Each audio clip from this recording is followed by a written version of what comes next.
The only people who don't want to disclose the truth are people with something to hide. You want to give a little introduction and a background, Mike, or right ahead? Sure. I am Sheriff Joe Arpaio's lead investigator on Barack Obama's fraudulent birth certificate.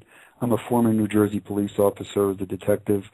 I am a New Jersey police certified trained investigator. I've been trained in homicide investigation, fingerprint identification, narcotics trafficking investigation, domestic violence investigation. As a matter of fact, dating myself, I was there when this thing first became a actual statute against domestic violence.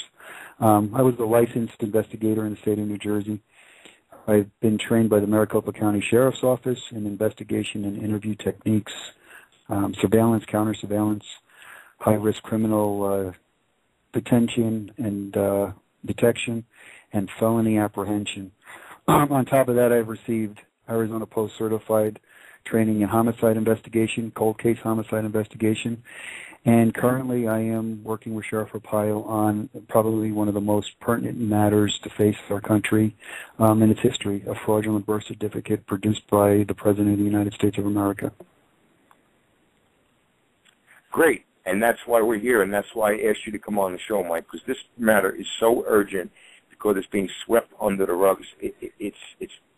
I wonder every day, this should be the biggest thing on the news. It should be. You would think it would be, but there's been a complete media blackout on the topic. We actually held a public press conference back in March of 2012 where Sheriff Arpaio got on what he was hoping to be was going to be national television and declare the president's birth certificate as having probable cause of being a complete forgery. That press conference basically gave birth and died in the state of Arizona. National media did not cover it. They did not broadcast it. It should have been national news, but it wasn't, which really gives you a good glimpse on the controlled media environment that we live in today. You know, Mike, I have to give you a lot of credit for holding your composure during that first conference with everybody, which everybody was waiting for. When, as the information was being released, and then you went into a question and answer, and they started pounding Sheriff Joe with all kinds of speculation saying, are you saying he was born here? And Sheriff Joe stepped up and said, no, what we're saying is this evidence is fraudulent. And they kept pounding away at him saying, well, are you making accusations that his father is this person? And Sheriff Joe says, are you people not listening? We're just saying that this information is fraudulent. And I really have to give you a lot of credit for keeping your composure that day.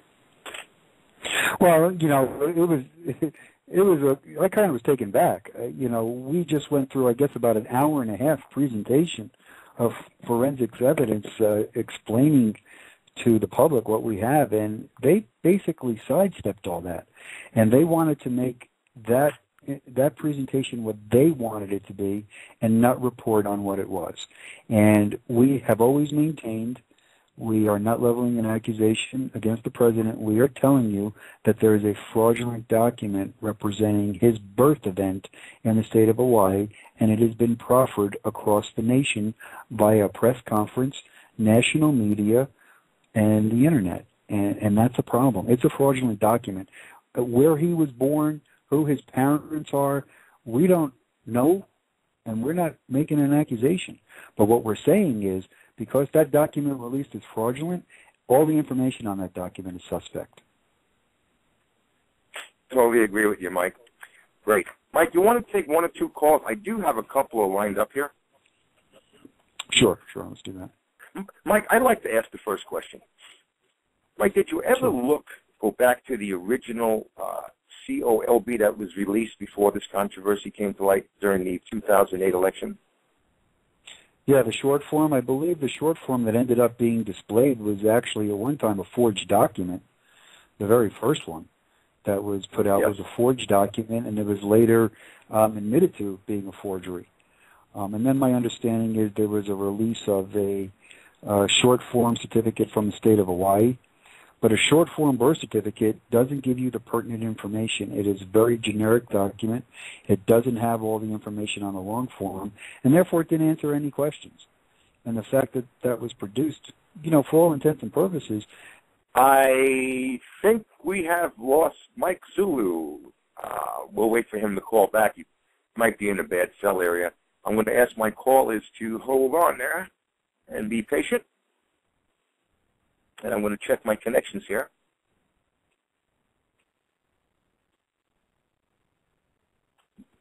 Okay, we have caller calling back in.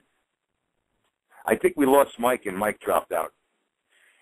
Anyway, if you just joined us, this is Mike from Where's Obama's Birth Certificate.com.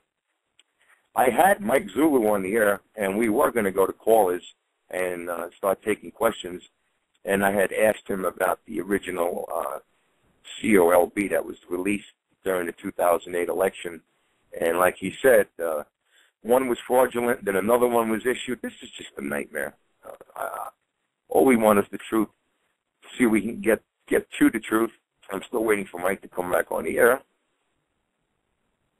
With that, I'm going to go to a caller right now till Mike calls back in. And right now we're going to go to Ann. Ann, you're on the air with Mike. Hi, Mike. First, I'd like to thank both of the Mikes. Mike for his website, and also Mr. Zulu for everything that you have done in pursuing the truth. Thank you. Thank you. I have just a couple of really quick questions. I know that you guys have been in touch with a lot of people. Some of the people that I in particular have been in touch with, as Mike told you, I have contributed, and actually I have contributed to Sheriff Joe. But a couple of the people that I was particularly wanting to know if you've been in touch with is the constitutional lawyer Herb Titus, Susan Daniels, Albert Hundershot. All of these people have pertinent information and may help in your investigation. I do know for a fact that the Social Security number that he is currently using, Obama, is also fraudulent. There's nothing on this man that is true or honest. There's nothing. And what I'm after is, have you guys even got his school record?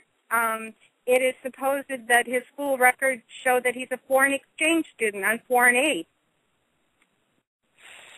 Well, those records, those school records, his financial records as far as how he got, into colleges and paid for colleges, they are all sealed, and he is not releasing them. And that's private information, and unless he authorized the release, you're not going to be able to see those records. There are no passport records that we can get on this individual. They have been sealed. We understand those passport records have been scrubbed of information, even if you were to get your hands on them. Regarding the Social Security number, that's been a contentious issue out here in Arizona. The Social Security number information is not, what's been presented has not risen to the level of probable cause for a criminal investigation. The Social Security number information has been, brought forward in a lot of civil litigation, but it doesn't rise to the level of probable cause. That meaning the Social Security runs that were done on those computer databases are, for the most part, civilian databases. Even though they're accessed by private investigators, that's a civilian function. They haven't been done by any law enforcement computer database, and there has been no federal or state authority to come forward and verify the findings on those records. The other problem with them, for our purpose, is the Social Security number comes back to addresses and not necessarily an individual. Like Harry Bunnell, I believe, is 120 years old, and the accusation is that that was his Social Security number. There is no documentation that that is his Social Security number. And there's been no federal agency to say that that number was ever issued to that gentleman. The other problem that we've got with the Social Security number is a jurisdictional problem. There has been no crime committed in the state of Arizona or the county of Maricopa for us to act on.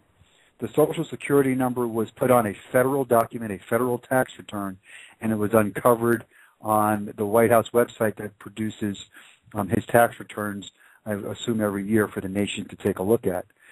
That becomes a federal issue. So we have no jurisdiction to really pursue that. We did look at the information. Although the information is suspicious, it doesn't rise to the level of probable cause. Neither does the fact that it wouldn't verify through E-Verify system. E-Verify is an investigative tool for our purpose, and it is also a tool that tells you that this needs further inquiry, but in and of itself is not probable cause. Probable cause is that we've investigated this and uncovered enough information that we believe in good faith we could charge an individual with an offense, and the preponderance, if you will, of the evidence that we have is so compelling that we believe the only logical conclusion is this crime had been committed and this individual committed the crime. We don't have that kind of information on the Social Security number. That's not to say it's not fraudulent. What we're just saying here is there's no offense in Arizona for us to pursue, and the information that has been given, again, while I say it is suspicious in nature, it doesn't satisfy our requirement. I hope that answered your question, because that issue has been a hot topic here as of late. Well, I'd like to thank Ann for the question. Mike, I know you said what it is. That's all it is. It's a suspicion. If you punched my Social Security number or yours and you verify, would there be a return? You would think there would be. The problem with it, Mike, and you know from being a criminal investigator, you never know what that agency is going to give as an excuse for the problem. And if they don't tell you how they do things, how their computer system works, how you can verify the accuracy of their information, has this ever happened before, kind of questions, it's very difficult to make that leap. It's a leap of faith, thinking that everything works 100% the way it's supposed to. You would have to go and get documentation and statements, actually affidavits, on how the information is collected and had that problem ever occurred before. If it's occurred before, you bring in a big element of doubt into what you're trying to say. And there's no agency that I am aware of to date that has brought forth that kind of information. As a matter of fact, I believe there is litigation going on where they are trying to get that type of information or confirmation from Social Security on who the number was issued to. So in turn, they're actually making my point for me. They're going to a court trying to get the court to do the rest of the investigative work. And like I said earlier, our problem is we don't have jurisdiction. Without having jurisdiction, we have no legal authority to investigate the matter. That's probably an easier way to understand jurisdiction. You need legal authority to investigate the matter, and that would mean that a crime had to be committed in your jurisdiction. Great. Fantastic. I'd like to remind all of our listeners, I asked Mike earlier how you can contact Mike. You can contact Mike through my website, hit the contact form, and I'll forward all pertinent information.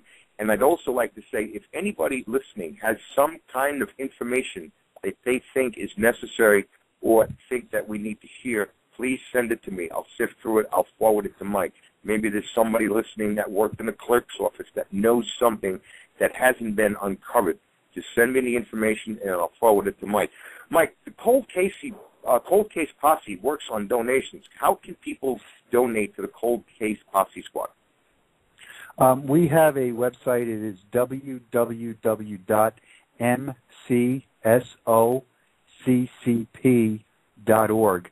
The acronym is for the Maricopa County Sheriff's Office Cold Case Posse, mcsoccp.org.